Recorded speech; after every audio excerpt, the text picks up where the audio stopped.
Сайн бацгаана уу үзэгч сонсогч та бүхэнд өнөөдрийн мэндийг хүргэе. За, спортын ангаах ухаан, спортын гэмтэл, эрүүл мэндийн зөвлөгөө өгөх зорилгоор хийгдэж буй подкастын маань шинэхэн дугаар эхлэхэд бэлэн боллоо. За, би Ясвины Бэслэмч Баяр Жаргал. За, энэ удаагийн дугаарт маань урилгаар Riders сагсан бөмбөгийн клубын үүсгэн байгуулагч Завхан Brothers багийн тасгалж жуулагч Эрдэнэ Жаргал маань ирсэн байна.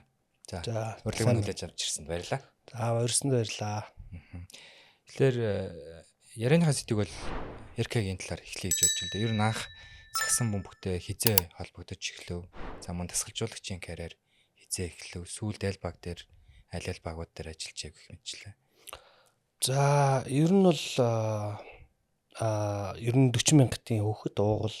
Тэгээд нэгдүгээр сургуулиас анх 45 дахь сургуульд бэлтгэл ангидаа суралж байгаа. Нэгдүгээр сургуулиас одоо анхны 10 жилийн гараар эхэлж байсан.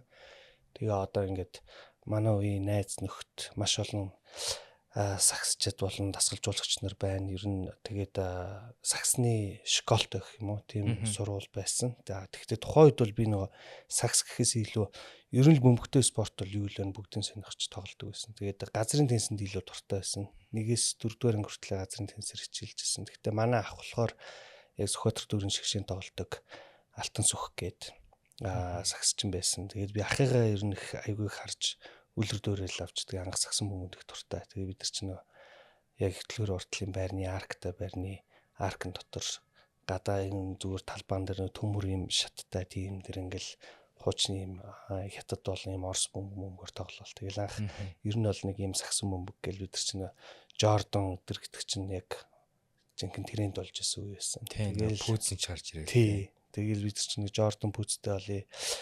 Кемп гээл одоо шилдэг тоглогч нар гээл. Тэгэл ер нь сургууль дээр газрын теннисээр хичээллээд тэгээд бус цагаараа болохоор ер нь гадаа сагсны талбаан дээр тэгэл тоглол өсөж байсан та. Тэр үуч хоршоол их ойрхон байсан баг тий. Тий, хоршоол их ойрхон. Хоршоолын тэмцээн тэнд их болдог байлаа. Тий, хоршоолд их тэмцээн болдог байсан. Тэгээд тухайд спорт арай өөрөөсөн болохоор яг тухайн сагсныхаа ертөнцийн юмнаас арай жоохон хол байсан биш магадгүй. Миний бодлоо спортын төв ордонлоо айгүйх очиж бэлтгэл тамрагддаг байсан. Тухайд газрын теннисийн холбоо нь анх нэгдүгээр сургууль дээр байдаг байсан. Тэгээд нэгдүгээр сургууль дээр хичээлдэг байж байгаа сүүлд холбоо татан богдохлоо. Тэгээд миний хувьд бол холбоо байхгүй болцоо. Одоо ямар спорт руу орох уу? Яах вэ гэхээр миний дуртай спорт сагсан бөмбөг байгаад байдаг. Тэгэхээр яг тухайн үед бол нэг жоохон хүүхдийнхээ хувьд арай гайгүй теннисн дээрээ илүү жоохон тоглоод нэг арай гайгүйсэн болохоор тэргээрээ илүү багш нар жоохон түлхээд явуулсан юм шиг байна. Тэгэхээр ер нь бол бүр анханасаа энэ 6-7 наснаас эхлээл сагсан бөмбөгтөр нь хайртай байсан. Энэ Мартингууд гээд клубыг хийцээ өсгөн. За энэ Мартингууд гээд Riders гээд клуб 2019 онд үүсгэсэн. За тэгээд тухайд ерөнхийдөө тоглогч байх гэж яг нэг тоглогчийн карьер ч гэх юм уу одоо юу гэх юм хувийн байдлаас заасан миний хувьд бол одоо энэ бол сагсан бөмбөр ингээ карьер өгч юм эсвэл амжилт үзүүлэх одоо ер нь ингээд бас ингээ нэг болидо гэдэг тийм үйл нэг 2019 онд тохиолдоо. Тэгээд тухайд энэ оюутлогод ажиллаж байсан ерөөсөө 2-3 жил ажиллаад нэг л идэшдгүү тэгэл цаанаа л нэг юм дутуул байгаад байдаг. Тэгээд за ер нь сагсан бөмбөгтэйгээ би ойр байх хэрэгтэй юм байна. Сагсан бөмбөг бол одоо миний амьдралын маш том хэсэг юм байна гэдгийг ойлгоод тухайн үед 2019 онд Яармагт анх Яармгийн одоо энэ Канто гэдэг зааланд өөрхөө одоо энэ анхны академи одоо суурийг тавьчихлаа. Тэгээд тухайн үед Яармгийн нисгийн суур байхгүй ч юм уу эсвэл тодорхой хэмжээнд гадаа тоглох ч юм уу тиймэрхүү хүмүүс маань тэгээ над дээр үрж ирж хичээлээд би тэгээ аль аль нь суралцж байгаа. Би одоо коуч болох замналаа эхэлж байгаа. Хүүхдүүд маань яг одоо жоохон ер нь нарийн мэрэгжлийн тал руугаа илүү орсон болов гэж бодож байна. Тэгээд ер нь одоо тэр хүүхдүүд маань хүртэл одоо тууштай захаасаа дээд сургуульд орж байна. Зарим нэг нь бас урилгаар сагсан бөмбөгөөр бас сургуульд орж байгаад би бол маш их баярлж байгаа. Гэхдээ одоо зөвхөн миний хичээл зүтгэл биш тэр хүүхдүүд өөрсдөө маш их хичээсэн. Тий, тууштай байсан. Тэгээд тэрний шагналыг авч. Хүүхдийн клуб гэсэн үг шүү дээ. Тий, ер нь бол яг анх нэгт бол бид нар hope хүсэл эрмэлзэл хүсэл гэсэн нэртэйгэр байсан. Тэгээд яг тэгээд алсын хараагаар ингээд дэлгэд үзэхээр өргөжлүүлээд яг тэр нэрээр бид нар ингээд магадгүй дээд лиг рүү ч юм уу, эм лиг рүү ч юм уу, одоо юу гэдгийг 21 аймаг сонирхчдын лиг рүү ороод тоглоход бид нар яг тохиромжтой биш, нөгөө оноос нь нэр байхгүй, яг клубын тамирчдын ингээ багийг ингэж тодорхойлж хэлэх нэр биш юм байна гэд Hope гэдэг нэрээрээ 2 жил явж байгаа зөрүүшлүүлээ бид нар Riders гэдэг нэрлүүгээ орж исэн. Тэгээд яг үндсэн нэр нь бол Эрчид Морьтон сагсан бөмбөгийн клуб гэж байдаг.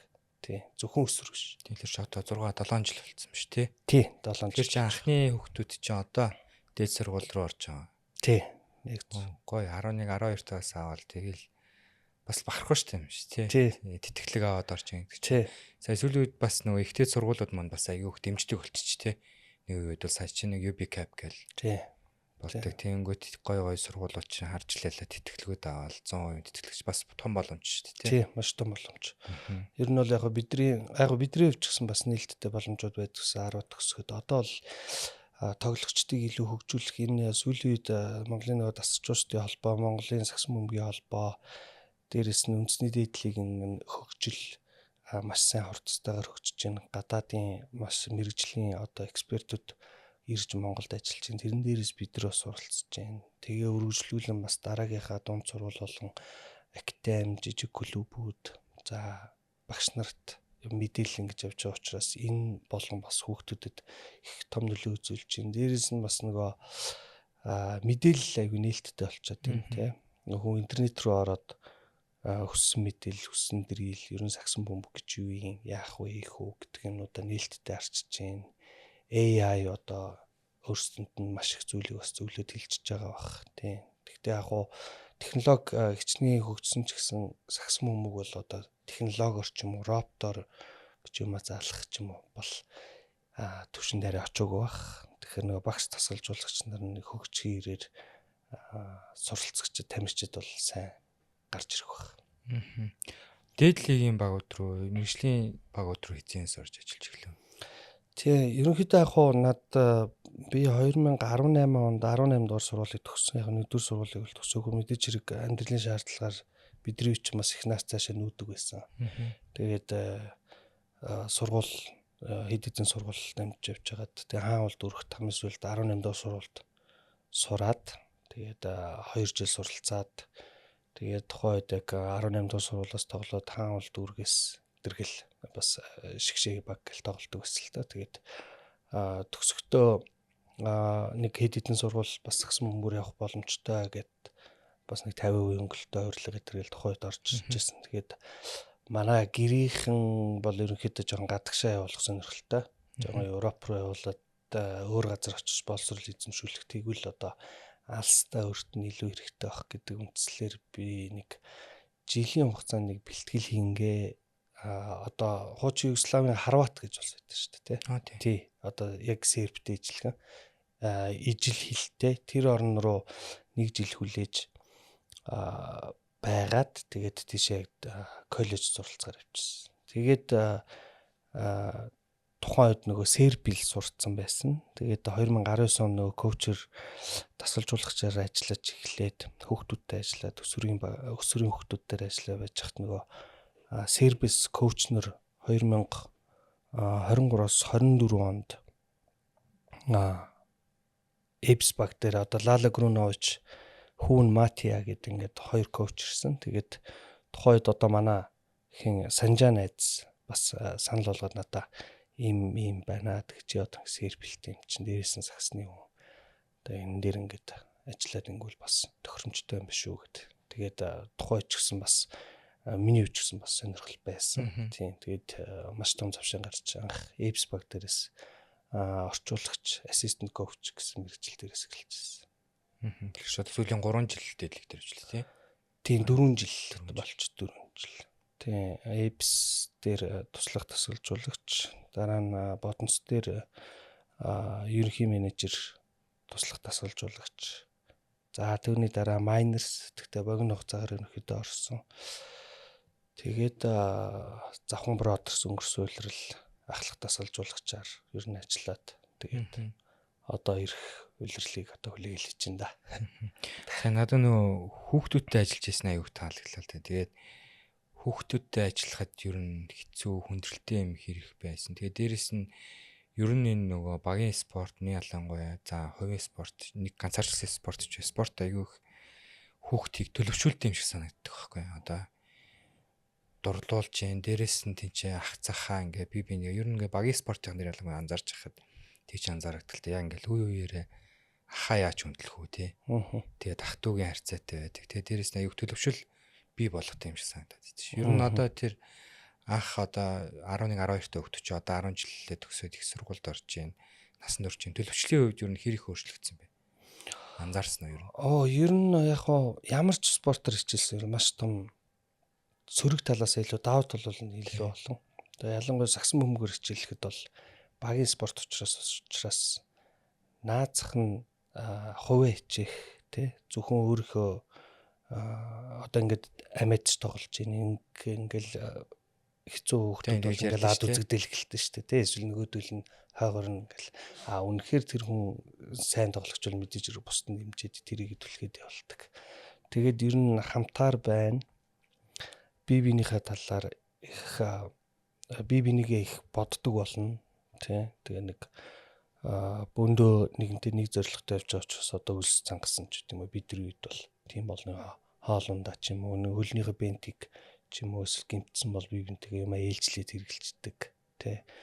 Тэгэхээр нэг тийм нэгдүгürt төлөвшлийн үед бол бас нэг жоохон өгөөмөр хүнлэг болох тал руу явдаг болов гэж бодож байна. Тэгээ хоёрдугаарт мэдээж хэрэг спорт учраас захирагдах гэсэн зүйлтэй орно. Тэгэхээр дигж урам, диктатур, тэгээ цаг барилт, тэгээ тууштай байдал тийм хэрвээ тэгээ ялагдаж сурах гол нь. Тэгээ амьдрал дээр бол маш олон ялагдана.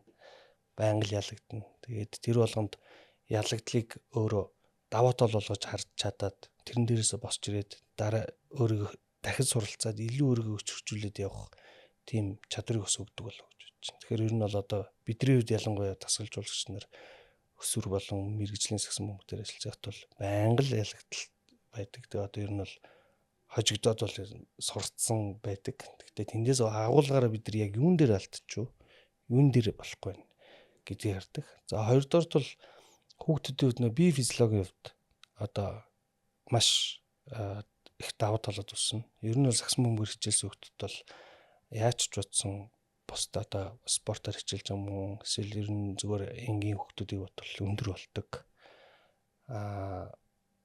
Тэгээд биеийн хувьд бол хөгжил илүү бас сайжирна.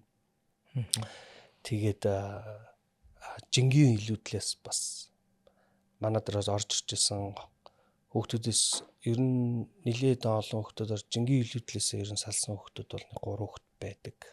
20-30 хилээр ассан. Тийм. Тэгээд яг нөгөө дуртай юм тэр хүүхдүүд чи хийхээр яг юу нөгөө ядарч байгааг мэдэхгүйгээр ингээд хөлсөө машсан гаргадаг. Тэгээд тиймэрхүү зүйлүүдийг хараад хүүхдүүд ер нь тийм үр дүн гаргахаар бас их бахархууштай л байт юм л. Тэгэхээр бас хүүхдүүд маань сагсан бөмбөг хичээлэх тоо бас нэлээд нэмэгдсэн багтаа ер нь үед бол. Дээрэс нь одоо манай нөгөө багийн ялангуяа сагсан бөмбөгийн спортын амжилтууд бас их нөлөөлж байгаа шүү дээ тий. Яг нэг тийм үлгэр дуурайл болоод илүү их тий. Хүүхдүүдээ ингээд ажиллаж байхад өвдөж гэсэн зөвөр хэрэг байсан бэ? Ер нь байдаг. За нэг 10-аас 20% нийт одоо нэг 100 хүүхэд байл нэг. За нэг 100 хүүхэд байл нэг 5-аас 10 хүүхэд бол нэг тийм асуудал гарна. Яг сайн нөө хүүхдүүдэд ажиллаж исэн болохоор тийм мэдээлэл өгөл гэж бодлоо л да. Нөө нэ ялангуяа нэг 10-аас 13 за нэг хамгийн макс нас нь 16 насны дээр өвдөг орчим яг шилбэний хавртал дээр энэ хавьд өвдөд идэх тоогны шүрмсний бэхлэгж байгаа хэсэг дээр. Тэр нөгөө нэг Oscar Schneider disease гэдэг нэг юм байдаг хөөхгүй. Тэр нь хүс их харьцаагаар аваад үзэхлээр эрэгтэй хүүхдүүдтэй айгүй их 2-1 гэсэн харьцаатай. Тэнгүүд тэрийг би өөрөө ингээд судлаад үзэж хахад нөгөө бидний үед өвдөгөөр аав ээж нар нэг өсөж байгаа юм чимээгүй гэл тэгдэгсэн шүү дээ. Яа ингээд эмч болол ингээд өссөн чинь тэр бол өөрөө биедээс эмээг байгаа байхгүй. Тэгээ тэр нь нэх ингээд хараахан онцлогтоод байдгүй. Нөгөө хуучны сэтгхүүгээр өсөж байгаа гэж явааддаг. Тэгмээ тэр нь яаж юм гэхэлэр тоогны шүрмэс явж байгаа тийм шилбэний урд бурзан дээр бэхлэгддэг. Тэгвэл шилбэний уртлаас энэ тойгны шүрмэс нөгөө бэхлэгдэж байгаа ясыг дээш ингээ хохлоод татаад байдаг. Сайн анзаарах юм бол яг спортер хичээлжсэн хүмүүсийн энэ өвдгнийхэн доохон талд ингээд овоогоо тэтгэжтэй. Ер нь яг нэг насны шүү. Охтуудын хувьд л амарс. Охтуудын хувьд гэхдээ хамгийн их хэлбэг тохиолддог юм гэхэлэр нөгөө балет, хөнгө атлет хичээлдэг хүмүүс. Хөвгүүдийн хувьд болохоор яг энэ гүйдэг, өсөрдөх спортер хичээлдэг хүмүүс. Гэтэ энэний эмчилгээ бол аюу амар. Ерөөсөө сонголт. Дээрэс нь бүр их ингээд хавхраад эхэлсэн байх юм бол дээрэс нь одоо нэг юм бэхлэгээнүүд гараад ирсэн шүү дээ. Ингээд орчтой. Тийм бэхлэгээ зүйлгээд яг бүр шаардлагатай тохиолдолд физик эмчилгээ боллоо. Эмийн эмчилгээ хэрэгжилж болдог. Тэгэхээр тэрийг яах вэ гэхээр энэ 4-7 тийг хөгжүүлэх энэ тооны шүрмийг сонголтсох. Тэгэхээр нөгөө нэг яг ингээд анзаараад тахаар хүүхдүүд нөгөө нэг ингэдэм байл да. Одоо нэг үе бодвол нөгөө тасалжуулагч нар харьцангуй гайгүй болцсон. Хуучин бол нэг хоцорж ирэхээр шийтгэл ямар ч халаалтгүй багт гүйлгээл тэг нэг шийтгэж. Бидний үед бол тэр тийм байсан шүү дээ. Би тамирын хичээлээр хоцроо ороод ирэхээр заалт оржгүй нэг ус өнө. Ямар ч бие халаалтгүй тэг. Тэгмэд одоо бол нэг үе бодвол нөгөө бие халаалт маш сайн хийдэг болцсон. Яг энэ хүүхдүүдийн өвдөд байгаа асуудал юу вэ гэхээр нөхдүүд нэгт бие халаалт хийхгүй, хоёрт сонголт хийхгүй байна. Шууд бөмбөрөө дайрдаг хүүхдүүд их л өвдөж байгаа. Ер нь л анзаар. Тийм байна. Ер нь бол энэ аягүй их хэлбэг болсон. Яг энэгээрч би ч өөрөө судалгаа л хийжлээ бол та. Ялангуяа энэ бөмбөгтэй спорт, гүйдэг спортуудаар аягүй тохиолддог юм л. Тэгэхээр би яг тэрийг бодоод тэгжсэн. Тэгэхээр яг тэрийг онцлог маш амархан. Рентген зураглаа. Нэг бол яхаагаар ажиллаж боломжтой. Заавал нөгөө MRI нэтрэгээд байхгүй. Яг анзаарах юм бол хурж ирэлчээ. Энэ дээр нь дарахад л өнтгдгөө те. Илүү наачаар нь дарахлаар яг өвдөлтийн цэг хөвчлээ энэ да. Тэгэл интернетээр Osco Slider disease гэж хайхаар гараад. Яг өвдөлтийн цэгтэн дэдэг. Тэгэхээр хүүхдэд мэдрэгч байгаа байл нийлэнхүйтэй нэг өвдөг орчим өвдөд байгаа юм шиг. Тэгээд яг ингээд 7 улсын судалгаануудыг уншаад үзсэн чинь Орос, Өрч хаана Америктаас байсан. Тэгсэн чинь яг энэ өвдөгний өвдөлт онцлогдоогүйгээсээ болоод одоо яг 20-с орчим хувь нь спортоо хийцэн гэж байгаа. Өвдөгнийхөө өвдөлтөөс бол. Тэгээ тэрийг бас бүрэн онцлогдтой, бүрэн эмчилгэхгүй байвал жоохон харахаг байдал руу сэтэрчих боломжтой. Гэхдээ энэ бол бүрэн бол 100% эмчилэгдэх боломжтой. Бүр цөөн тохиолдолд хагалгаа хэрэгтэй. Гэтэ хагалгаанд орсон тохиолдол маш зөв. Тэр нь ихвчлэн насанд хүрсэн тохиолдол төр л. Яг саний өөрөө ярьжсанаар яг ийм кейс бол манай дээр болж байсан юм байна. Тэгээд айгүй хурдтай тесрэлттэй. Тэгээ ер нь бол нэг 15 6 татаа гарч ирэл тохчих гол дайраад идэх тийм хөлт байсан. Тэгээд яг энэ кейс болсон. Яг би бол саяны ойлголтоор бол яг тийм л болсон. Тэгээд эмчтэр очиход яг өөдөөс нэг юм доотлын тулгуур тэ чагттай ямиг зүүлгээд тэгээд нөхөр болохоор яг гам барих хэвээр хөдөлгөөний нэг хэсэг хорих хэвээр гэсэн. Гэхдээ тэр зүв рүү бас нөгөө би сайн мэдэхгүй байна. Тэгээд бэлтгэлээ болигээд тэр хөлт бол ерөнхийдөө сагсан бөмбөгийн спортоос нэг жил гарan тасарчаад зогсчоод буцаад орж ирсэн саяхан тоглож явжлаа. Тэгэхэд ер нь яг спортын хөгжилтөр бол жилийн хугацаа гэдэг бол асар их шүү дээ. Ялангуяа өсвөр насны дээр 13, 14, 14, 15 гэдэг хооронд нь бол ингээд хараад тахтал маш их зүрхтэй. Ер нь тэр бэлтгээ зүгэл хэсэг физик хэмжээнд яваа сонголтын тасглаа сайн хийгээл тэрэн дээр бол нэг удаан хөдөлгөөн хийж зарлах юм баг. Яг нэг яг ид хурц өвдөлттэй үед нэг 14 хоног ч юм уу. Тэгээ нэг юм доголж яваад байсан байхгүй. Тийм, зөвхөн доглоод. Тэгээ өөрөө болохоор багшаа би сайн мэдэхгүй байна гэдэг. Тэгээд багш нь би одоо эмч биш болохоор тэгээд очиод үзүүлээд мэрэгжлийн үнээс зөвлөгөө аваарай гэл. Тэгээ яг одоо буцаа сагсан хүмүүс тоглож ийн гэхэд бол бахархгүй шүү дээ. Сая бол одоо гарч ирээл өөрөө гарч ирээл тохоод хэлээ. Тэгэхээр бас гайгуулхан хэлэхгүй. Зүгээр хөнгөн гарч ирээл хоёр гараа. Тэгэхээр тесрэлттэй байна. Саяны нөгөө нь хэлдэг нэг 10-аас 13, 14 насны нөгөө хүүхэд яг эрчимтэй нэг ялангуяа нэг 14 5 насны тэр эрчимтэй өсдөг үед дээр байдаг. Илүү их тохиолж гэдэг. Яалаа яс өөрөө айгүй хурдан өсөд. Ер нь хүний яс чи өөрөө нэг дунджаар 18-аас 19 нас хүртэл бүтэн дээшээ өсдөг. Дараа нь бат бөх байдлаар өргөөшгөө өсч байна. Өндөр болох хугацаа бол тэр хүртэл байхгүй ерөөхдөө. Тэгээ нөө рентген зурган дээр онцлогтой гэдэг тэр өсөлтийн зоон гэд бүс юм байж дээ. Рентген зурган дээр хардаг. Тэр ингээ хаагдталаар ерөөхдөө өсөлцөж чинь гэж бодлоо. Гэтэ одоо л сүүлийн хүүхдүүд одоо нэмэлт бүтээгдэхүүн хэрэглээд идэм юм уу яа ер нь амар тийм багсаж байгаа. Яг хоо бидний нөгөө хэрэгэлдэг хүмүүсийг бас хэрэгжилж байгаа баг. Тийм бид нар чинь нэг нарийн ногоо бол бараг идж байгаагүй Тийм ер нь төмс лов тэгээ мах гүрэл тийм будаа. Одоо л нарийн ногоо ч нэлээд гараад ирсэн тийм. Дээрээс нь нэмэлт бүтээгдэхүүн амин төмөч гараад ирсэн. Энэгээрээ бас нэг сөрөг тал байна. Бидний хийжсэн юм байлаа гэхэд ер нь нөгөө нэг миний төсөөлөөр бол энэ агаарын бохирдолтой холбоотой байдаг юм уу, хөрсний бохирдолтой холбоотой байдаг юм уу. Нэг ялангуяа одоо над ирж байгаа хүүхдүүдийг анзаараад тахаар за нэг 90 оноос хойш төрсөн хүүхдүүд за бүр цаашлаад 95 оноос хойш төрсөн хүүхдүүд ч юм ясны бүтэц аюу хэврэг. Надад чи мэдээж л дандаа нэг зодон зөхөн бэртэж гимцсэн хүмүүс ирнэ шүү дээ. Одоо чив тэрийн насан дээр нөхдүүд бол нүдэ тэсхүүлчаал ирэхэд яс нь ягаачгүй байхгүй. За нэг саяны хэлсэн оны хүүхдүүд зөхөөлөд ирэхэд үржээ хуг. Тэгээд зарж өрөө цуураад тийм. Нэг бол бид нэр зөхөөсараа сурцсан байдаг юм уу гэж. Тэгээд тэр нь ч бас хаашаа. Ер нь тэр бодглоор одоо ингээд төсөөлөд үзэхлээр тэр нэг амар олон юм судлах байх л та агарын бохирдол хөрсний бохирдол бидний үеийн агаар одоо байхгүй шүү дээ. Тэнгүү тэр нь бас нэг янз бүрийн өсөлтөн дээр нөлөөлж ин дээрээс нь нууж байгаа эм бүтээгдэхүүнүүд одоо ингээл сошиалорч баах юм ороод ирсэн өмнө худал мэддэхгүй дээрээс нь Монгол дууж байгаа юмнууд чанар айгуу муутай дээрээс нь одоо энэ дууж байгаа амин дэмүүд шүү дээ одоо хүүхдүүчин дэо ууж гин витаминууд ууж гин энэ амин дэмүүд яг бичигдсэн тунгаараа байна гэдэг айгуу эргэлзээтэй санагдаж байна. Одоо жишээ нь ингээл гадагшаа Солонгос Америк энтер яваад тэнд очиод ибупрофен уучаад энд ирсэн ибупрофен уухад ибупрофен хүн болгол мэдж байгаа юм шүү дээ.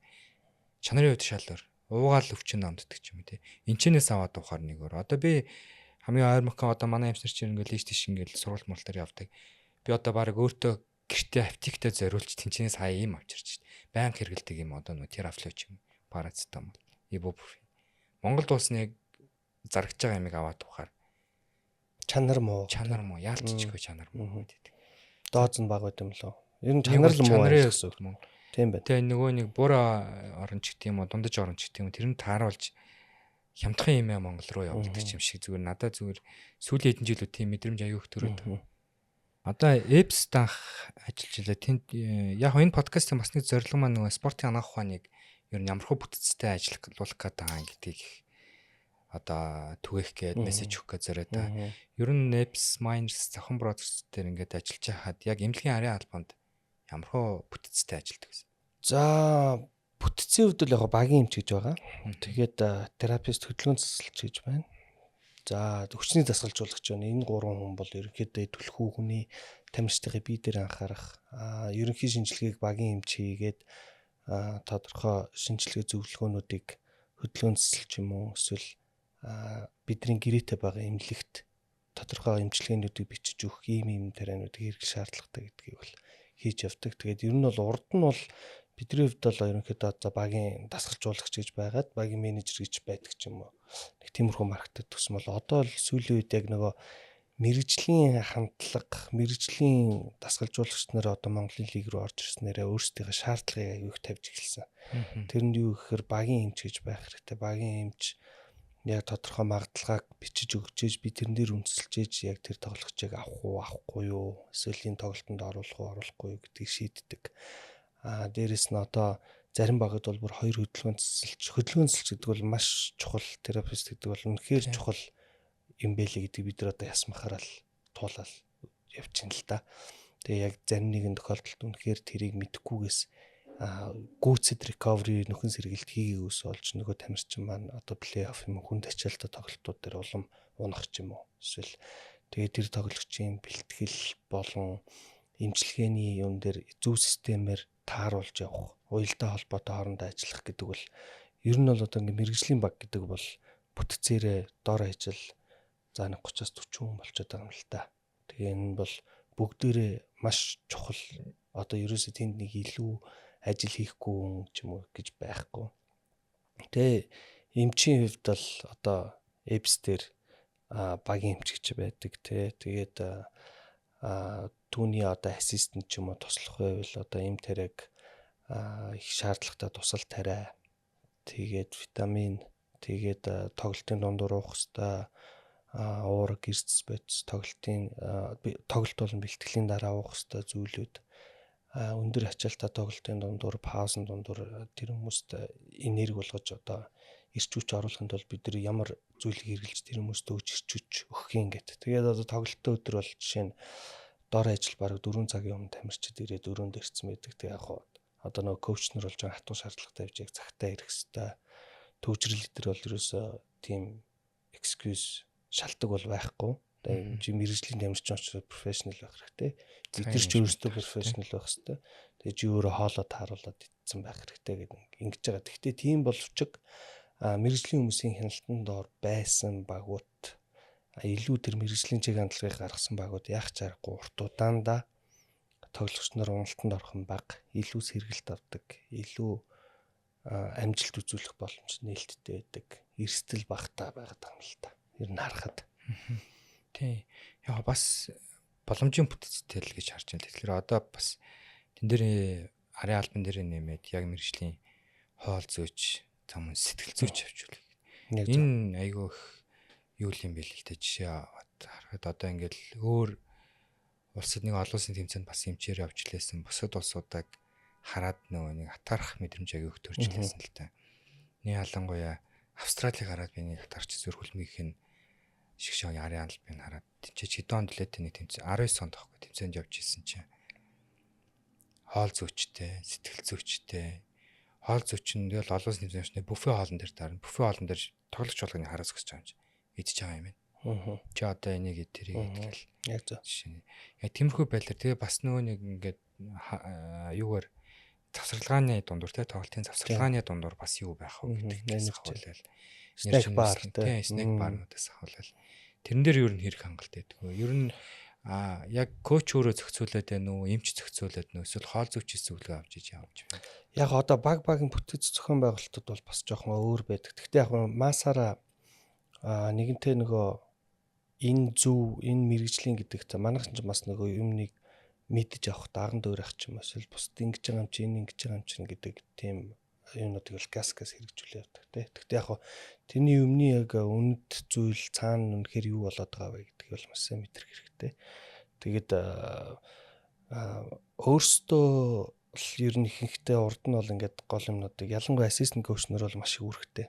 Одоо ингээд харахад бол тоглолтын дээр одоо яг ард нь ингээд суугаал ингээл байгаад байгаа юм шиг боловч яг ерөнхий тасгалжуулагч бол тоглолтын план зураглал ингэн ийм хамгаалтан дээр ингэн гэж ярьж хийдэг Монголын төвшөнд. Одоо жишээ нь мэрэгжлийн гадаад Америк ч юм уу Европын багууд бол хамгаалтын тасгалжуулагч давталгооных скил шидэлтийн гэдэг ингээд тус тустай хавагдсан. Энэ хүмүүс яг л зөвхөн өөрсдийнхөө ажлыг хийн. Гэхдээ мэдээж хэрэг коучтой ярилцаа бид нар ерөнхийдөө өөрсдөө санал юмыг солилцоод явдаг. Монголын төвшөнд бол ерөнхийдөө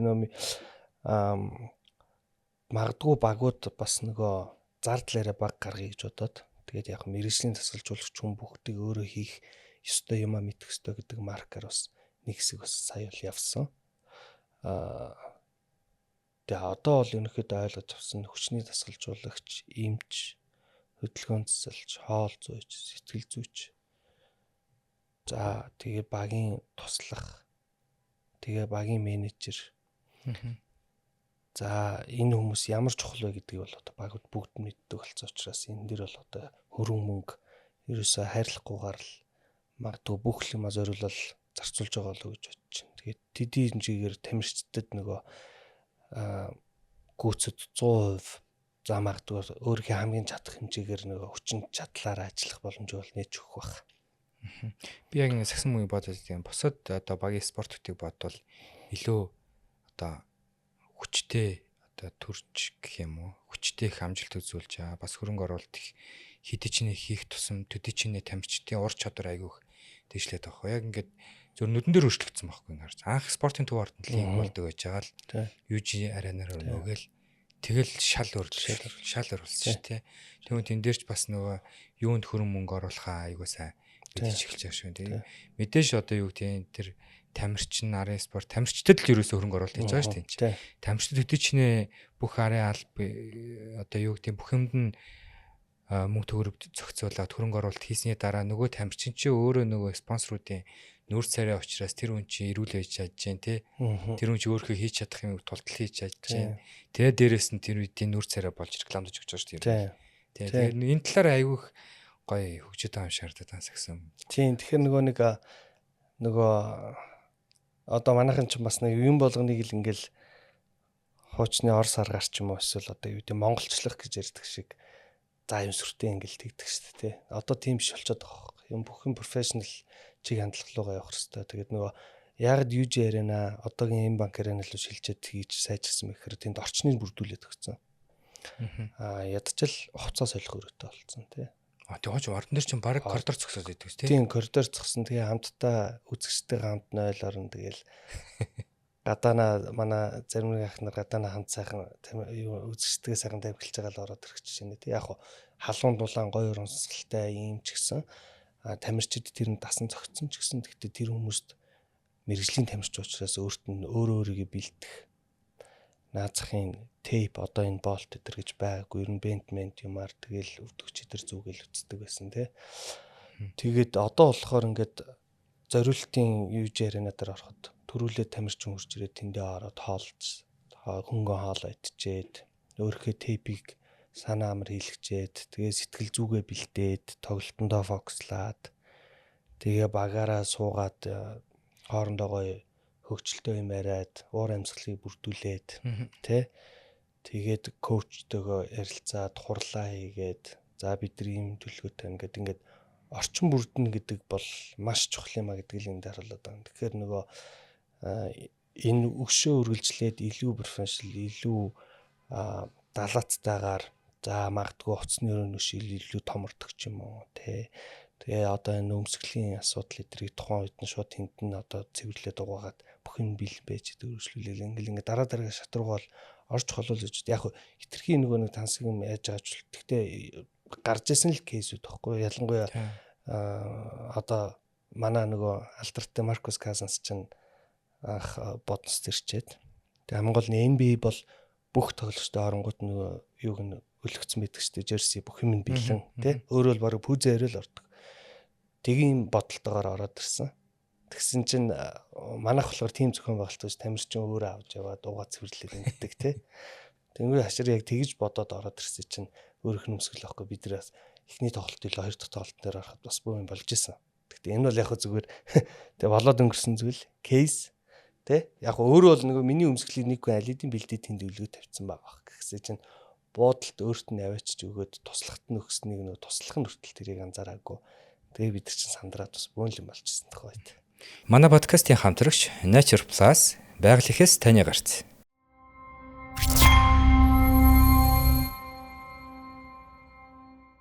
Ер нь тэр нөхөр ирээд хэрэг шаардлага тавьж ирсэн бэ?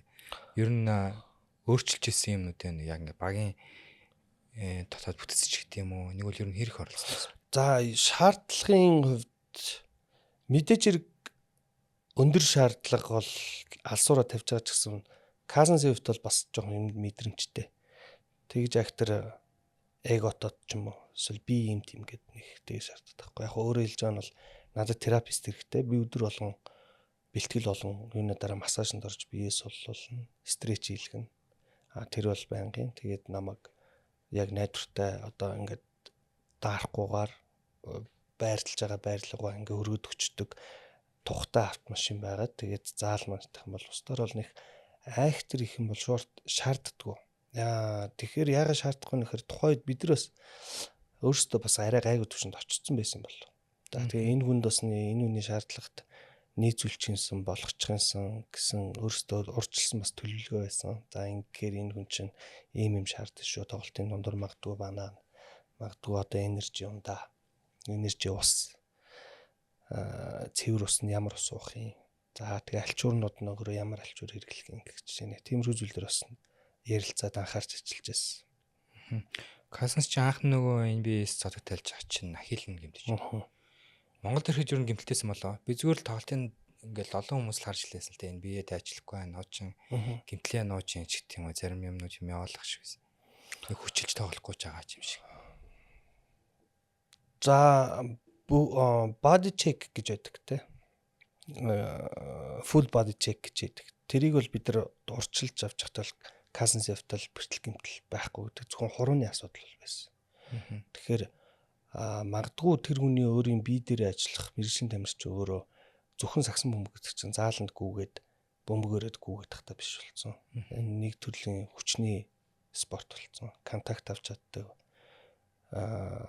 Бусд үеэр мэрэгжлийн бэлтгэлээ хийдэг, скиллийн бэлтгэл, бие дээр ажиллах, фитнес, recovery, магадгүй стретч өглөө босоод өөрөө хийдэг. Одоо ингээ маш олон зүйлээс шалтгаалж тэр хүний перформанс нь илүү сайжрах гэдэг шүү дээ. Тэгэхээр магадгүй нөгөө олон жил профессионалаар явцсан болохоор би бол жоохон зарим нэг юмнаас илүү жоохон аль хэдийн жоохон залхах маркер гарсан тий.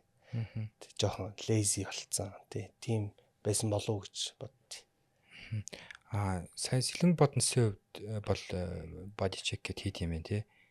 Тэр ер нь бусад багуудын хувьд, депсийн хувьд, майнерсийн хувьд ч юм уу гаднаас ирж байгаа легионер тамирчтай хэрэг шалгаж авдаг бол нэг ялангуяа эрүүл мэндийн тухайд ч юм. Үзлэгийн хувьд ч юм уу тэнцэнэ өөрийнхөө улс дээр үзлэгтэй чек хийлгчээд тэр репортоо явуулдаг наашаа. Нэг бол Монголд ирээд давхар авдаг. Ер нь легионер тамирчдаг. Тий, одоо энэ гэрээнүүдийн асуудал төр бол одоо бид чинь за анх бол баг ярианы төвшөнтэй байж байгаа ч юм яваад ирдэг ч юм уу тий. Хуучин. Одоо болохоор яг гэрээ хийгдэнэ. Тэр гэрээ нь болохоор хэрвээ асуудал гарсан тохиолдолд FIBA болон одоо арбитрийн шүүхийн заалтууд болон журмаар шийдэгдэнэ. Тэгээд гэрээ хийгдээд ирэхээс өмнө full body check буюу бүх бие шалгуулсан, дээрэс нь drug test, цусны шинжилгээ, шээсний шинжилгээ төр бүх юмыг бид нар аавна гэдэг бол шаардлага тавьдаг. Гэхдээ зарим тохиолдолд энийг бас цаг тулах ч юм уу. Магадгүй нэг плей-офф төгчдөг, 3 сарын нэгэн болчдөг, газ солих хэрэгтэй гэдэг. Тэгээ ийм тохиолдолд хурж ирээд дахиад шинжилгээнд оруулах гэдэг юм уу. Тэр бол айгууд маш том алдаа юм бэл. Тэр бол мэрэгжлийн бус хандлага. Дээрээс нь эйжентийн хэлж байгаа ч юм уу, тухайн тамирчны эйжентийн хэлж байгаа үг болон үнэн биш шүү гэдгийг бид нар одоо ясмахаараа шингэтлээ ойлгож байгаа. Чинь яг тэгвэл манад нөгөө нэг мэрэгжлийн эйжент алга байна. Ийм тамирч ингээд болоод. Ихэнх нь ер нь бол жоохон хил гадралдаг ч юм уу, эсвэл удаан лигт ажилласан ассистент коучнэр нь гадаад тамирчнтайгаа холбогдож яригдж байгаа. Ер нь удаан профешнл олон улсад ажилласан коучнэр бол баг эйжент ч өөрсдөө болцсон байдаг. Одоо Пежа ч гэх юм уу тий, одоо энэ Хосенето, Ципелис дээр бол бүгдээрээ маш олон контакттай ийм тоглогч ингээд гэдэг. Гэхдээ тэр хүмүүс юу яадаг вэ гэхээр тэр багт хурж ирээд хэдэн он авах вэ, хэдэн самбар авах вэ, инкүү тэхүү гэдгийг илүү хардаг. Хожил байгуулах. Тэ. Нөгөө талдаа багийн хувьд тэр үнэтэй тамирчныг бид авчлаа. Тэгээ бид нар ерөнхий менежер юм уу, эсвэл менежерийн зүгээс ч юм уу, яг арын албанаас менежментийг авч байгаа хүмүүс тэр тамирчдыг эрүүл үгүй гэдэг маш сайн шалгаж авчих хэрэгтэй юм байна л гэж ойлгосон. Ер нь бол хэд хэдэн кейсүүд байсан. Тэгээд тэрийг нөгөө гүйцэд шалгаж авчрахаас болоод хурж ирээд хүчтэй бэлтгэлээс ангууд улам нөгөө өвчин сэтрээд урд нь байсан гэмтлэн сэтрээд тэгээд нөгөө тамирчин маань сар юм уу 2 сарын full guaranteed цалинтай өргөдөрдөг. Тэр тамирчин цалингийн нөх шаардлагатай болдог. Тэгтээ эсрэгээрээ чи бидэрт ярихдаа ингээ худлаа ирсэн байна гэсэн байна гэхээр та нар анх гэрээгээ байгуулад ингээ зураад аваад ирсэн шүү дээ. Тэ? Тэгээд тэр чинь ингээл нөгөө нэг дахиад процессын үед айгүй асуудал үүсэж байгаа. За тэгээд тэрийг ингээ онцлохын тулд дахиад шинжилгээнд орно гин. Тэгээд гэрээний залтууд бол маш тодорхой байж орно. Хэрвээ хувийн шаардлагаас энэ хүн хувийн өөрийн биеийг одоо арчлаагүй ч юм уу, эсвэл бие сайн тортоогүй, эсвэл бие анх ингэж эрүүл бос байсныгаа эрүүл гэж хэлээд өөрөөсөө орж ирэх мэрх гэдэг. Нарийн залтууд ер нь гэрэн дээр маш сайн оруулах хэрэгтэй. Тэгжээж эргээд клуб болон багийн хувьд одоо хохирлоо арай багасгах. Тэ? Тэгээд тухайд тэгээд тэр заалтуудыг нарийн оруулах. Хэрвээ багийн хохироос тохиолдолд тэр хүн буцаагаад хууль 100% за яг тэр гэрэн дээр заасны хувьд буцаагаад хохирлыг багт төлөх ёстой юу гэдэг бас суулгаж оруулах хэрэгтэй юм билээ.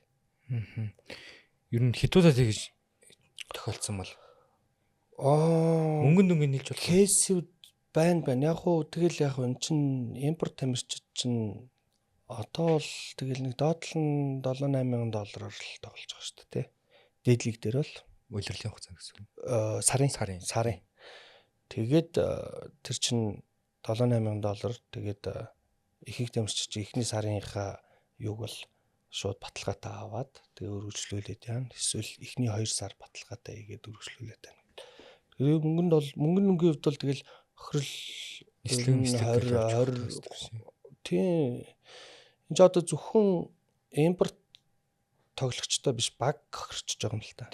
Тэгээд ялангуяа дээд лиг дээр яг улирлын тоглолтын дээр байрлалын төлөө тоглож байхад гол найдажсэн тоглогч импорт тоглогч нь байхгүй болохоор ямар хохирол үлээхгүй те. Тэрний санчин баргалаад мөнгөн дүнгээс $20-30 мянган тэр үний цалин бол ингээд өгч байгаа. Тэгтээ тэр хүн ажиллаа хийсэнгүй шүү дээ те. Тэгэхээр ажиллаа хийхгүйгээ байна гэдэг чинь нэгдүгээрт хоёр талтай нэгдүгээрт магадгүй Монгол баг нь жоохон мэрэгжлийн бус ажилласан байж боломжтой.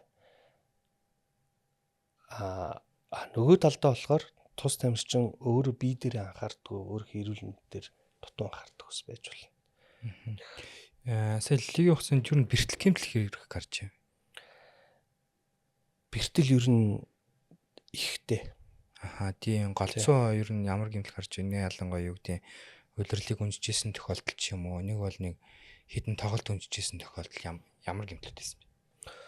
За тийм манай одоо сая би Захын Бродерс дээр ажиллаж байхад бол манайд яг ингэ төлхөр тоглогч нар уурч юм одоо тулах баска. Тэгээд мөр гээд одоо all around бүх байрал дээр тоглолт тоглогч байна тий. Тэгээд яг хуу өвдөгний гэмтлэх гарч байна. Одоо ACL жижигэн сэмрэлтүүд өгцөн. Тэгээд тэр нь болохоор гүйцэтгэдэггүй ус хурдаг гэдэргээд яг онцлогооны хэвд надад ирж байгаа тий. Тэгээ хөдөлгөөн харих хэрэгтэй, хэсэг гам барих хэрэгтэй, шимэгдүүлэх хэмжлэгээ хийх хэрэгтэй гэдэг тоглогч нарыг гаргахгүй. За мөрний асуудал байна. Мөрний гэмтэл байна. За шагаа бол мэдээч хэрэг сагсан бөмбөгт бол байгаа. Гэхдээ шагааг бол яг хуу тейпер болон одоо бас хамгаалчаадын тэгээд яг урдсан сэргийлж бас арай чадаад тах шиг. Тэгэхээр яг энэ дунд гэхдээ ингээ хараад тахад биен дээрээ анхаардаг, recovery сайн хийдэг, сонголт тасгал бусд үед бухимаадаг, тэгээд хоолоо зүүдэг тамирчид бас гэмтлийн хэвтэл арай бага багт байна. Одоо яг хуу манайхан ч одоо ингээ мөрийг ярихаар мөр дөрнийхийнх нь жоохон таагүй байдэн шүү дээ тий. Залж байгаа сүлд 18 секундэд авчил пас өгдөг гэл тий. Тэгээ яг хуу тэр бол нөхрийн өөрийнх нь тоглолтын арга барил ингэж хооронд нь хошуулах гэж арай өөр аргалаар авах гэж одоо тэрийг тасгалжуулагч хэл ажиллаж учраас тэрийг хийх гэж бас нэлээд оролдсон. Зарим үед бүтсэн, зарим үед бүтээгүй асуудлууд байгаа. Гэхдээ яг мөрөөс нэг авах юм болохоор гэмтэл бас авч байсан. Бугууны гэмтэл, өвдөгний гэмтэл. Тэгээд тэр гэмтэл авснаас хойш өөрөө бас надад хэлчихсэн. Би одоо ветеран тоглогч болчлоо хөгшин тий. Одоо яг хэрэг би бие хийж яаж 100% ч юм уу багдгүй 90% нь ажиллуулахын тулд би дээр яаж ажиллах вэ гэдэг тэр их ажилт юм лээ. Тэгээ нэг өөрийнх нь байрны 3 өрөө байр тэр 3 өрөө байрлал энэ ингээ зүгээр жижигхэн recovery fitness газар шиг л энд тэндгүй ирзэн тасгал тэрийг өглөө освол бүх тасгалууд байдаг. Биен дээр бол үнэхээр маш анхаардаг. Хоолн дээр анхаарч байна. Унтж байна, амарч байна тий. Тэгээд хувийн бэлтгэл дээр их анхаарч байна. Тэгэхээр яг хуу магадгүй тоглолтыг харуул муу ч гэсэн гэхдээ тэр үнд мэрэгжлийн энэ төвшөнд тоглохыг хүссэн өөрийнх нь ирмэлцэл дээрээс нь өөрийнх нь мэрэгжлийн байдал нь бол өөрийг нь бас энэ мэрэгжлийн галтгоонд бас байлгаад байна л гэж хараад байгаа. Мис засалд орох хэмжээний бол гэмтэл харьцан байгаагүй байна тий. Тийм гайгүй. Ер нь гайгүй. Тохиолдож байсан юм ба. Тий нурууны нэг гэмтэл байгаа. Тэр ер нь манад хэд хэдэн тоглогчдод тохиолдсон шүү дээ тий. Цэлхийлт гэдэг тий. Мэдрэлээ дарчдаг. Таашаа гэдэг. Тэгээд тэрийг Солонгос руу ер нь хэд хэдэн тамирчид явж хийлгсэн тэр бас дайггүй итгэжтэй юм. Гэхдээ маш их зовиртой юм шиг байна. Тэгээ нэг миний мэдхээр 3 тамирчин бол яг тийм хаалгаанд ороод одоо л эргээд 2 нь бол тоглож байгаа. Тэрний дараа бол тоглох бүрэн боломжтой. Яагаад Солонгосыг сонгоод идэв? Яг зарим одоо яг нэг үед бол нурууны хаалгач гэсэн Монголд хийгдчихлээ. Тэгээд хувийн эмд үүсгэж байгаа. Улсын эмд үүсгэж. Ер нь тамирчдыг нэрээ даатгал хэрэг даатгалдаг вэ? Эрүүл мэндийн даатгал гэсэн. Тийм одоо яг лигээс авч байгаа одоо мэдүүлэг цаанаас нэрж байгаа журам гэж байгаа. Тэгээ журам дээр бол багийн бүх тамирчдыг даатгуулах гэдэг заалттай. Тийм хувийн даатгал улсын эрүүл мэндийн хувийн даатгал. Тийм. Улсын эрүүл мэндийн даатгал. Одоо даатгал гэдэг нь одоо тухайн тамирчныг одоо тэр багаас гэмтэл бэртэл учруул ингэн тэ магадгүй одоо яадаг ямар нэгэн байдлаар юм зүйл тохиолдвол ингэн гэсэн тийм даатгал, хувийн даатгал одоо. Тэгвэл лигээс бол шаарддаг юм байна тийм шаардж. Даатгалыг шаарддаг. Тэгвэл одоо нөгөө улсын эрүүл мэндийн даатгалд нэг итгэхэд хэцүү л болчихлоо л доо. Одоо ямар ч хүн бараг юу гэдэг очр тараал үүсгэх жишээ. Энийг бол зарим тохиол нөгөө эрүүл мэндийн даатгалын санаа хоосорчлоо гэж зарим аншууд дээр ингээд одоо эмнэлгийн байлт ажиллаад хязгаар тогтооцсон. Тэгэхээр шууд нөгөө яахад тэгвэл нөгөө хувьнээс мөнгө төлбөр гараад идэв. Тэгэхээр нөгөө хувийн эрүүл мэндийн даатгал илүү их ач холбогдолтой юм байл л дээ. Сайн над дээр ихэд нэг тамирчин нэг дурангийн хаалганд орсон. Тэр өөрөө хувийн эрүүл мэндийн даатгалтай байсан. Би яг хийх юм уу ч хийгээл тусламжаа үзүүл чинь төлбөр тооцсон нэмлэгрүү даатгалаас шилжчихдэг. Тэр их амар юм аа. Одоо улсын эрүүл мэндийн даатгал чинь аюу хэцүү шүү дээ. Одоо нэг хэсэг сая байх үед нь хаалгаа орчоод одоо за хүн ч яг тэгээ явчихж байгаа юм тий. Зарим тэр нь хязгаартай одоо сард одоо өвдөгний үе солилоо гэхэд манай эмнэлэг төр хуучин сар 5 хон л хүний өвдөгний үе эрүүл мэндийн даатгалаар хөнгөлнө улсаас. Өөдгөн тоотой. Нөөд ноочр өсч чинь. Тэгээ одоо бүр амар болсон ш нь даатгалж байхгүй болсон. Тэгээ хүмүүс нөө тусламжаа үзүүлж чадахгүй. Тэгээ ингээ ирчин тэгээд ирчингүүт бид нар бас их юм бөглөнөө. Улсын эрүүл мэндийн даатгалын шаардлага хангахын тулд. Тэр улсын эрүүл мэндийн даатгал амар хэцүү. Ер нь одоо болж игэл хувийн эрүүл мэндийн даатгалууд илүү их юу тийм чирэгдэл багтай төрөн шуурхай юм байна л гэж хараад. Тэгэхээр яг зарим багуудын хувьд даатгаагүй байт юм болов. Тэгэхээр лигээс тэгж даатгаж зөвжлээ л да. Тийм миний мэдхээр бол ямар ч байсан одоо яг талтай хариуцлагатай байгаа байхгүй тийм. Тийм одоо яг өдрөв чинь мест одоо бид нар чинь нэг өөрсдөө хамар хүрээ ажлын хүрээ нь өөр тий. Чи туслах тасалжуулагч болог туслах тасалжуулж чи ерөнхий менежер бол илүү бичих цаас ерөнхий мэдээлэл ихтэй харилцах юм. Одоо яг боднос дээр байдаг байхад ерөнхий мэдээллүүдийг бүгднийг ингэж хүлээж аваад тэрийг бэлтгээ цаашаа явал тэгээ тухайд бол яг даатгал хичээсэн. Дээдлийг болон хөгжлөнлийг аль алин дээр тий даатгалцсан байх хэвээр. Тэр нь бүтэн жилийн хугацаанд улирлын хугацаанд бүтэн даатгагдсан байх хэвээр. Одоо яг улирал яваад тэрийг дуустал тэр тамирчин хэрвээ ямар нэгэн кейс гараад гимтлээ гэвэл тий. Тэгээд сая би бас нэг санаад явах та манайханд бас нэг хамарны асуудал бас их байт юм байна гэж би ажигласан. Хамар нь гүйцэд амьсгалдаг. Магадгүй нэг зохиолаад ч юм уу нэгтлэн дарагдсан ч гэдэм. Энэ манай энэ дүүнэр ч гэсэн ер нь тамирчид бас зохиолсны юмнууд байгаа бах. Эсвэл тоглолтын дундаа зохиол. Тэгээ гүйцэд амьсгалдаг. Одоо юу гэдэм бэ л те. Хамар одоо нэг таславч гэдэг одоо энэ хамрын голоор. Тэр таславч ер нь нөгөө нэг төрөлхийн одоо шалтгаантай нэг 70 орчим хувь гэж би сонсч байсан. 70 орчим хувь нь өөрөө таславч ер нь мөрий байдаг. Тэр мөрий хэр зэрэг байгаа вэ гэдгээс шалтгаалаад мэдсэл яригддаг. Нөгөө нэг шалтгаан харшил байна. Харшлаас болоод аль нэг тал нь ингээд салст нь хөөгөө тагванчдаг, бүр амьсгалж чаддаг. Тэгэхээр ер нь бол нөгөө өрсөн сэргийлэх үзлэгээр ороод тэр хамрын таславчийг бол үзүүлэх хэрэгтэй юм шиг. Миний хувьд бол бараг зохиосон. Бидний үед чинь тэгээ нэг хин хиндэ гомдохгүй тэгэл явчихдаг гэсэн шүү дээ. Одоо л нэг тэр байдалч бол арай л өөр баг. Тэгээд дээрэс нь энэ янз бүрийн юм хэрэгэлдэг энэ бас л нөгөө нэг агарын би бол ер нь бүгийн болгоны агаартай л холбож байгаа юм.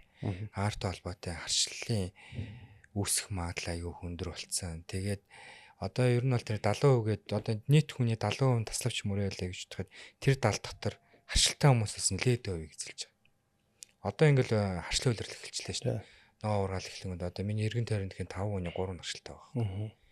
Тэгэхээр ийм бас байгаагүй шүү дээ. Ер нь бол одоо сүүлийн үед бол их хүмүүс л тэр одоо юунаас болд юм бэл? Ер нь гол шалтгаан харшилтай болоод инэхээр хүмүүс одоо энэ нормал хэрэгжилж байгаа зүйлс агаар юм бохирдол шүү. Ер нь тэгээ нөгөө юу дархлаа. Тийм дархлаа яхаа нэх айхтар шууд тасалж шууд хэрэгжилж байгаа юмнуудтай аягүй холбоотой. Тэгний шинэ бас тоосон цар ургамлын янз бүрийн их гарч ирчин те. Одоо энэ чинь харшлын үйлрэл эхэллээ. Одоо ногоо харшилтай байхгүй юу? Ногоо эхэлчлээ, харшлын үйлрэл эхэлсэн. Тэгээ эн чинь явж байгаад одоо энэ Нөгөө нэг модны цагаан уучран гараад ирнэ. За тэр үедээ бүр солиорол юм бол тий. Тэгээ явсаар энэ бол нэг 4-5 сар л үргэлжилдэг. Тэгэхээр энэ харшлыг одоо бол нилээд дэмлгүүд байгаа шүү дээ. Харшлын сорил тавьдаг. Яг юуны харшилтаа ихний хэлж мэддэг шүү дээ. Тэрний дараагаар тэр зүйлсээсээ татгалзах хэрэгтэй. Одоо ойлголоо. Гэтэ тасалвчны морилд бол аюу хоош. Харин тийм бэл. Ер нь одоо ингээл имлгүүдээр өрсөн сэргийлэх хөсөлт ороход 10 хүн ороход 7 мөр шүү дээ. Тэгээд тэрнээсээ болоод гүйцэд хүчил төрөх авахгүй болохоор нэг юм сэргсэн мэдрэмж авахгүй ч юм уу. Эсвэл өндөр ачаалтыг гүүхээр толгой иргэдэг ч юм уу юм байдаг. Одоо энэ чинь дагаад нөгөө зүрхний асуудал гараад ирчихэж байгаа байхгүй. Гүйцээ амсгалж чадахгүй нэг чинь хүчил төрөгч гүйцэд цусаар хилдэж чаддаг. Тэнгүү нөгөө хүчил төрөгч чинь цус зөөврлөд хүчил төрөгч авах хэрэгтэй. Цусаа зүрх бүрэн шахчихдаггүй болоод тэр гих мэтчлэн гинтийн өхлөөд ч байдаг шүү дээ. Зүрхний асуудалтай. Тэнгүүд одоо хамар баян битүү хорхор шунтдаг. Тэ. Хамар баян битүүр чинь орой олоор хорхордог. Тэнгүүд энэ бас нэг зүрх усны бас нэг эрсдэл болчихдог байхгүй. Тэ. Одоо бүрэн амсгалждаггүй болоод хүчил төрөгч бүрэн зөгдөг. Төрөний толгой эргэх чинь бас тэрнтэй холбоотой шүү дээ. Хамар битүүрэл хүчил төрөгч сайн явж чадахгүй шүү дээ. Цусаа зөөврлөгч чадахгүй. Тэнгүүд чинь толгой эргэж байгаа. Зүрхээр янз бүрийн загварчилгаанд гарсан. Тэгэхээр ер нь бол бас үзүүлэх хэрэгтэй юм шиг ер нь. Энэ танай багийн хувьд ер нь ингээд дарын алба болоод тамирчтай удирдлагын өмнө хэрэг хөрслөн сэргийлэх хүсэлт хамруулдаг. Одоо л ер нь багууд бол эрдэсийн шинжилгээнд оролдог. Нэгдсэн журмаар бүтэн биеийн үзлэг гэж орж байгаа. Тэгэхээр яг ямар газар ямар гэмтэлтэй бай, ямар асуудал байна вэ? Энэ үнд одоо ямар эмчилгээ шаардлагатай вэ гэдээ яг үдсэн эмчин, багийн эмчин тодорхой репортыг бэлдээд тэгээд багийн ахлах тасгалжуулагч болон тасгалжуулалтын бүрэлдэхүүнд танилцуулж явдаг. Тийм. Тэгэхээр тэр бас амар тийм дэлгэрэнгүй үзмэр юм шиг. Одоо саяны хэлсэн нөгөө нэг бүтцтэй. Тэнгүү дээрэс нь энэ тамирч төр юуны үзлэх хэрэгтэй юм гэхэлэр эрдэс бол айгүй зү.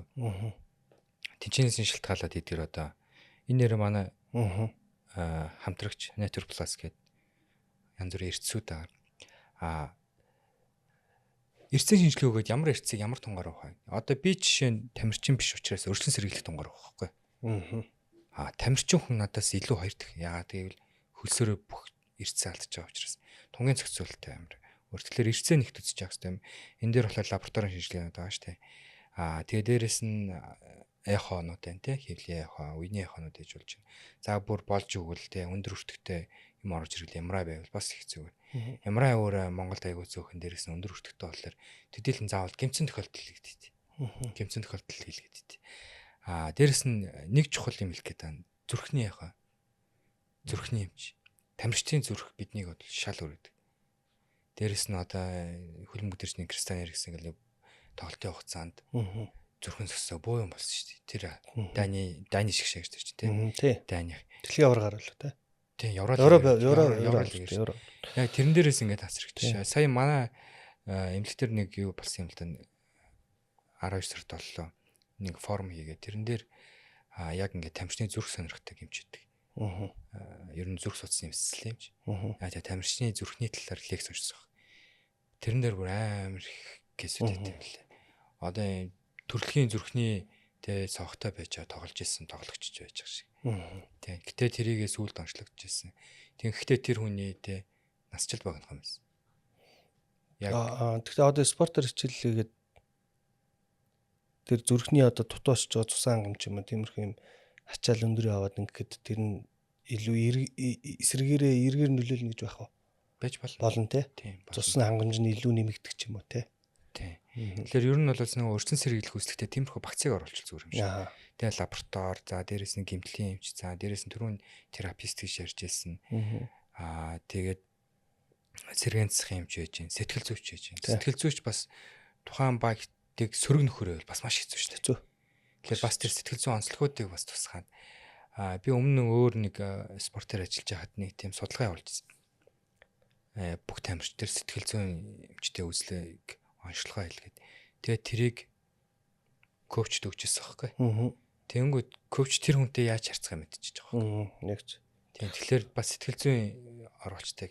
Ер нь нөгөө өрсөн сэр ирэх ялангуяа энэ спортын баг тамирчдын хувьд тиймэрхүү юмнуудыг илүүх оруулж. Тэгээ дээрэс нь бас түрүүн ярьжсэн хоолны дадал гэдэг юм чинь бас засахад хэцүү юм билээ шүү дээ. Хэдийгээр сайн тоглоно те. Тийм. Хоолны дадал гэж юм чи. Тэгээд бас бүх юм дээр нэм онцлогоо хэлгээ. Тэгээд дараа нь тэр нь ингээд одоо коуч төгчөд айгүй хасрах мэдээл болдго юм шиг тий. Дараа нь тэр үнтэй яаж харьцах вэ? Одоо жишээ нь ер нь ингээд коуч нар чинь тэгдэг юм бэл ч тий. За яг энэ хэдэн минут тоглох вэ гэл асуудаг тий. Эмчээс. Тэгэхэд л эмч саяны бүх мэдээллийг мэдчихэвэл за энэ яг хэдэн минут тоглол тий. Энээс илүү наа чинь чакран дуусчлаа гарахгүй гүйцэтгэл. Энээс илүү гүйцэтгэл гаргах хэрэггүй ч тийм. Бас юм тамирчдын онцлогуд бас байд юм шиг л шүү дээ. Яг нэг юу тоглодог. Зүгээр яг их болдог кейстэй бид нар ч одоо л ингээл яг улаан гараараа ч юм уу яг тэгэл янз бүрийн кейстэй өөрсдөө тулаал явж шүү дээ тий. Тамирчдын яаж бэрхшээлтэй юм юу тохиолдож байна. Тийм яг уу эрүүл мэндийн талаас ч юм. Тэг нэг яг тодорхой гэмтлээ очиж онцлуулахгүй. Манайхан ч ер нь ингээд нэг тийм нэг асуудал байгаад энэ зүгээр нийтээр маасаар ингээ хараад тахт юм сериосны ханддаг. Seriously одоо жишээ нь тэгэхээр энэ бол чиний мэрэгжлтэй. Чи бол мэрэгжлийн тамирч. Би мэрэгжлийн дасгалжуулагч. Чи мэрэгжлийн эмч. Тэ? Хоёул зүгээр хэдүүл яг өөрөө өөрсдөө хийдэг юм их тултал хийчихэл та гэдэг тэр хандлага хэрэгтэй юм бол. Бүх юм болохоор нэг тийм нэг жоохон сериосны би яг ингэж би энэ дээр ажил ингэнгүүт нөгөөд бол наа чи энтэс үчгнээд гэдэг. Тийм хандлага байгаа даа. Гэхдээ тэр юм чинь үнэхээр өөрөө тэр төвшөнд хүрэхийн тулд өөрөө хичээж. Гэхдээ манайхан шиг тэг сериосны ханддаггүй тэр сериосны ханддаггүй орон гэж байхгүй байхгүй. Яг үнэн гэлэхэд. Тэгэхээр тэр хандлага одоо serious мэрэгжил дээрээ serious гүн рүү н ороод одоо бүр dive хийгээд deep down одоо юу гэдэг юм бэ гүн рүү н судлаад юмаа ингээд судлах тийм илүү. Тэгээд тэгж байгаа хүнийг ямар нэгэн байдлаар нэг буруугаар хүлээж аваад энэ хитрхийн номын хийхийг тусчлаа ч гэдэг юм эсвэл сонь болцсон ч гэдэг юм. Тэгж одоо бол бас харьцан гуйг болцсон. Гэхдээ тийм ойлголт бол байдаг байсан. Тэгээд одоо болохоор ингээд тамирчид гинтл авчаад нэг актер өөрөө хэвтэрт орох ч юм уу эсвэл бүр алхаж чадахгүй болох эсвэл юм өргөж чадахгүй болох тэр дайны биш бол энэ яг байх уу гэдэг ингээд бас буруу хаалга. Тий, өгшруулад ингээд ужруулад явцдаг. Тэгээ тэр нь дараа нь магадгүй 2-3 удаа тохиолддог. Тэгээ сүүлдээ болохоор бүр ингээд хүнд гинтл болцсон ч юм уу, аль хэдийн удаа авцсан, хаалганы заалттай ч юм уу ингээд тийм болчиход байгаа. Тэгэхээр яг хэрвээ жижиг том гэлтгүү миний зүгээр яг өөрсдөө гэсэн яг мэрэгжлийн эмч дээр очиод юмаа шинжилгээ юмд ороод тэгээд яг өөртөө яг 100% итгэлтэйгээр за би яг ин гинтлгүй энэ бол би бол тоглож болно энэ бол би нэх асуудал байхгүй гэдгийг яг 100% онцлогоонд ороод тэгчээд өөртөө бол өгнө өөртөнд нэрхтэй юм болоо. Тэгэхээр биш яг ингээд нөө жижиг юмнуудыг тоохгүй өнгөрсөөр байгаа сүлдө нөгөөдөлөнд амжираад том юм болцсон ч гэдэг юм. Тийм асуудал их байна. Тийм яг нөгөө нэг Монголд гэх юм уу Монгол тамирчны хувьд ч тийм тохиолдол ялч гардаг л та. Одоо чинь нөгөө нэг за зөөлөдийн бэртэл хэмтэлгээл ярьдаг тийм. Зөөлөдийн бэртэл хэмтэлгээл ярингууд тэр тодорхой хугацаанд хөдөлгөөж зарлах хэрэгтэй байхгүй. За 14-өөс 28 хоног ч юм уу тийм макс 28 хоног ч юм. За нэг 21 хоног ч юм уу тийм. Ер нь бол нэг шагаан хазгаа гიშглээ гэж бодоход зааны дунджаар нэг 21-ээс 28 хоног хөдөлгөөж зарлах шаардлагатай байдаг. Гэтээ яс юм дээр яадаг вэ гэхээр нөгөө хазгааг шиг хатцсан байсан хөл чинь 7 хоног болоод зовөр гайг болчихдог байхгүй. Гэтээ тэрний цаана яагаад 21 хоног хөдөлгөөн хязгаарлал гэдэг юм гэхээр одоо нэг юм холбоо сайжаад сончлаа штэ. Тий. За энийг ивент нь оруулаад ингээд хөдөлгөөний хязгаарлалчаа. Тэнгүүд ивент нь ороод угаасаа 7 хоног төлөөр зовөр өн багасаад ирчихдэг. Тэнгүүд нөхдүүд шууд гიშгдэг ч юм гүөх гэдэг. Ясан дээрээ цаана 21 хоног гэд хилээд байгаа хугацаанд энэ чин буцааж антамын барилд нь оруулчаад энийг сорвжоод эдгэх гээд байгаа хугацаа байхгүй. Зовөр байхгүй болсон ч гэсэн цаашаа явж байгаа хоног нь тийм байд. Гэтэл яг энэ хугацааг ялангуяа залуучдын хувьд тэр хугацааг тисч чадахгүй ингээ гიშгээд үзэнгүүд нөгөөх нь гайг болохоор шууд явчихдаг. Тэнгүүд энэ хизээч ингэж идэхгүй нэг ийм юм болоо өрч байгаа байхгүй. Нөгөө талаар яаж юм гэхээр энэ нөгөө архаг өвчин гэдэгтэй адилхан сэдрэлтэй гэмтлүүл авчдаг. Яг тиймэрхүү байдал дээр амирх алдаад байт юм шиг санагдаад байт. Яг ингээд за чи тэгэрээ. Тэнгүүд энэ нөгөөх нь явж уг хүнтэй өөртөө холбоотой болчихж байгаа байхгүй. Яг зөв. одоо нэг сахилга бат гэдэг юм уу те. Тийм дэглэм барьж чаддггүй те. Тий. Нөгөө талаараа бас нэг хандлага байгаа дээ. Монголчуудын нэг улаарад идэх хандлага юу гэдэг чухал тоглолт байж болно л доо тий чухал тоглолт байж болно. Гэхдээ нөхөр гүрийгээ тоглолцдог. Нэг бол чанга чинь боогоод гүрийгээ тоглолцдог. Нөгөөх нь өмнө жижиг гимплээсэн байл тоглоод дуусны дараа тэр нь хүнд гимтэл болоо хөрчдөг ч юм уу. Тэрэн дээрээс юу гэлэх гээд байна лэр тухайн одоо нэг агшны амжилт ч тийм үү тийм тухайн агшны амжилт тухайн агшны тэрний төлөө карьераа дуусгах хэмжээнд байх хэрэг байна уу тий. Тийм хүү зүйл дээр их алдаа гардаг юм шиг санагдаад байна. Тий, яг зөв. Ер нь бол улаардаг. Тэгээд тэрийгэ нөгөө тасгчуучдын багтаа ч юм уу хүмүүсээ мэддэхгүйгээр нууцаар ийм уугаад орох жишээ нь тий. Одоо нэр дурдаж тэрийг бол ярих л хэцүү. Гэхдээ гимтэлтэй байгаад байгаа байхгүй. Асуудалтай тий. Эсвэл үнэхээр бүр сериосны одоо бүр маш ноцтой гимтэлтэй мөртлөө ийм уугаад орж байгаа жишээ. Тий. Тэгээд ирж байгаа бол яг үнэндээ хэлэхэд бол ирүүл ээжүүл дараа нь тоглож болно шүү дээ. Аим биш заа явш. Тэ. Эхлээд ирүүл мэндэ батчаад ирүүл очиад магадгүй бүр маш ноцтой идэгшгүй ч юм уу эсвэл бүр хүнд ирүүл мэндэд нь өөрөө амьд нь нөлөөлөхөр тийм гэмтэл авчиж болно шүү дээ үргэлжлүүлээд. Тэгэхээр нэг тийм тохиолдлууд байгаа. Тэгэхээр ер нь эмч ялангуяа баг дээр бол маш ойр ажиллах хэрэгтэй гэж би бол бодож байгаа. Одоо ингээд манай дээр яадаг гэхээр дээд лиг дээр ялангуяа бэлтгэл дуусаад ч юм уу эсвэл тоглолт дуусаад асуудал байвал эмч дээр очиж уулзаад ингэдэг. Тэгээд бэлтгэл дээр эмчнэр заримдаа яг 100% байхгүй ч юм уу байна. Эсвэл ихэнх нь дандаа давхар ажил хийдэг ч юм уу тий.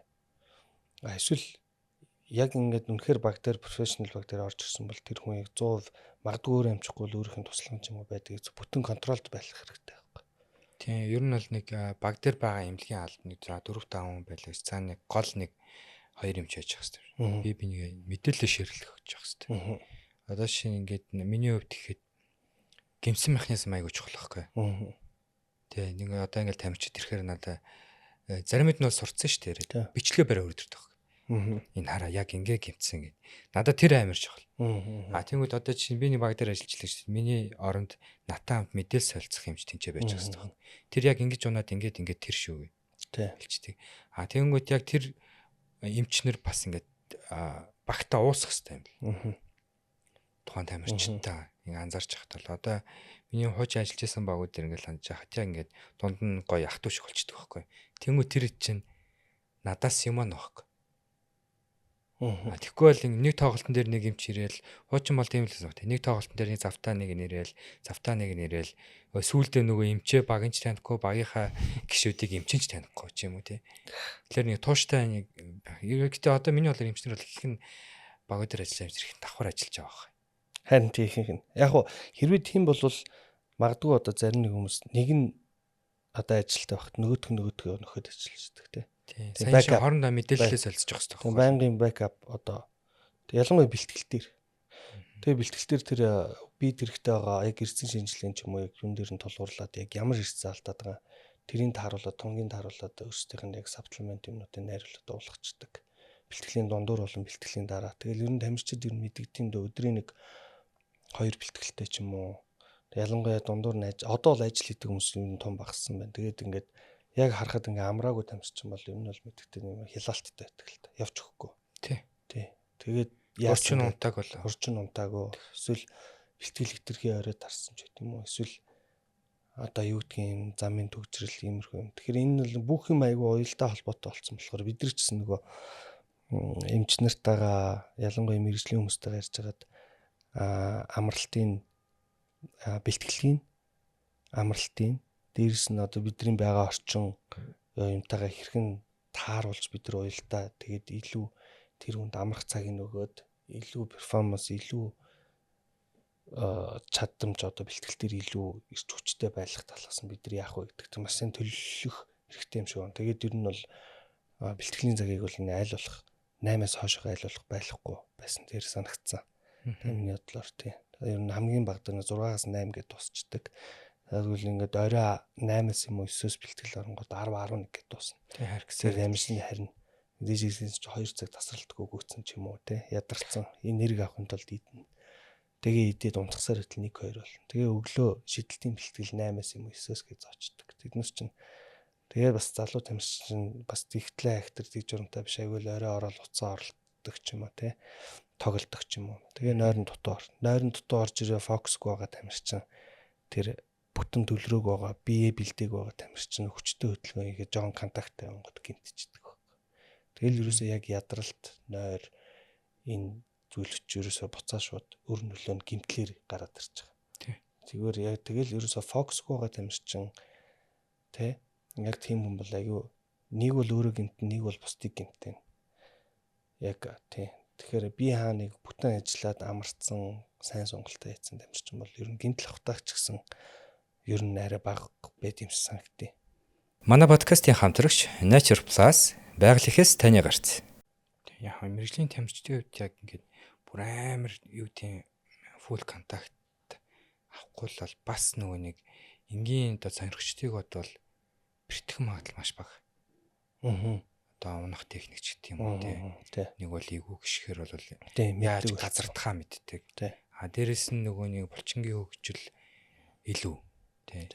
Тийм байх болохоор бас гимтэх нь айгу бага юм шиг санагдтыг хаглаан дээр хүртэл анзаардаг шүү дээ. Одоо эсэл би урчигтай холбоос сэрэг хаалгаа ингээл ороод энгийн хүн тамирчин хоёрын сэргэлж шалвар. Тамирчинны нэг гоё нь аюу гоё тийм тууштай зан суудсан байдаг хөөе. Тамирчин үний хаалгааны дараа ийм тасгал ингээд өдөрт хэдүүдаа тэдэн тоогоор хийгээрээ яг тэдчний сэргэлт аяга хурд байдаг. Тэр тамирчин байх гоё гэж хэлдэг. Тийм. Тэгэхээр нэг бие дээрээ биеийг ер нь ажиллуулаад зөв ажиллуулах тусмаа одоо байглаасаа илүү ингээд сайжраад явдаг тийм л физиологтой байх гэж би ойлгоод байгаа тий. Мэдээж хэрэг ажиллуулна ингэх тусам чангар сөөрөөд юм сайжраа явчихдаг. Тий. Тэгэхээр тийм тамирчин байх сайхан тамирчин байх шиг одоо тийм тамирчнаараа өөрийнхөө дуртай зүйл хийх шиг тийм гоё хөв тохиолгч байхгүй гэж боддоо шүү дээ. Тэгээ би бол өөрөө бол маш жаргалтай байдаг шүү дээ. Одоо хобби танасаар л бөмбөгтөө зурцсан айл 6-7 наснаас хойш тэгээд яг дуртай хайртай тий. Тэгээ яг Монголын лигт ч юм уу Сэлэнд ингээд тоглоод бүр нэг манай одоо ихтэл бас топ тамирчид байж та манай их настай. Тэгээ яг тэгж бол чадаагүй ч гэсэн Монголын төвшөнд бол яаж энэ спорттой үнчээр тий өргөжлүүлээд ингээд яг өөрийнхөө бүтэн одоо full time үндсэн мэргэжлээ олгож явж байгаа бол ер нь баярлалтай. Энэ удаагийнхаа дугаарыг энд хүрээд өндөрлөө. За манай подкастын хамтрагч байгууллагууд байгаа.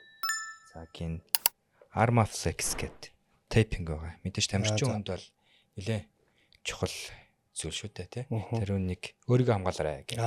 Баярлаа. За арай болоог байнаас.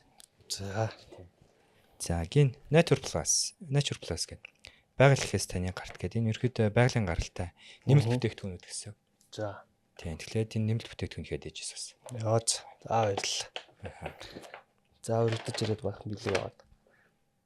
За танай хамт олон ч гэсэн маш их баярлалаа. Тэгээд эрүүл мэнд тамирчдын болон одоо өсвөрийн сагсан бөмбөгтийн өсвөрийн ер нь тамирчин зөвхөн сагсан бөмбөг гэлтгөө. Тэгээд энэ хүмүүст энэ хэрэгтэй мэдээллийг түгээж ер нь гэмтэл бэртэл эрүүл мэнд дээрээ маш сайн анхаарах хэрэгтэй шүү. Тэрэн дээр бол мэргэжлийн талаас нь зөвлөгөө өгч байгаад маш их баярлалаа. Тэгээд танай хамт олон цаашдын ажил хөдөлгөөлт нь амжилт хүсье.